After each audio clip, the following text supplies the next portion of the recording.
Having just learned about animal cells and all the parts that were involved with it, we're now going to take a look at plant cells. What you have to realize is that going back to all those other cell organelles that we talked about with animal cells, they're all here also.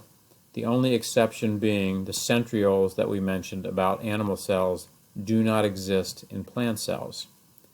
Here we come to a cell part that is present in plant cells definitely, and in animal cells maybe, but minimally, a vacuole. Looking at the picture here, you can see the vacuole labeled as this large item that seems to be taking up much of the cell.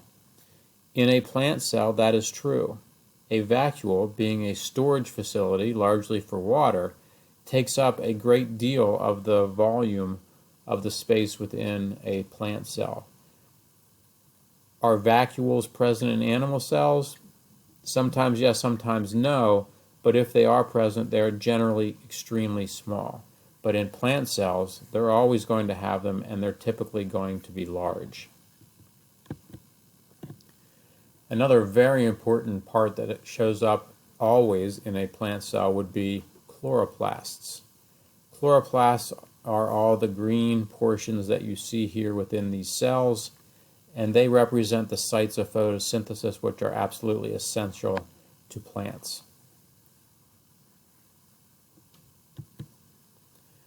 Finally, we have cell wall. As we mentioned with animal cells, the outside of the cell was a cell membrane, and it acted as a selectively permeable barrier. Plant cells also have a cell membrane, but in addition to the cell membrane, and exterior to it, is a cell wall, which is a much thicker, stronger, tougher structure than a cell membrane.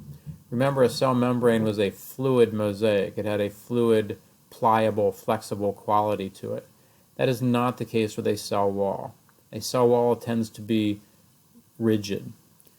Keep in mind that plants can't move. They can't evade predators.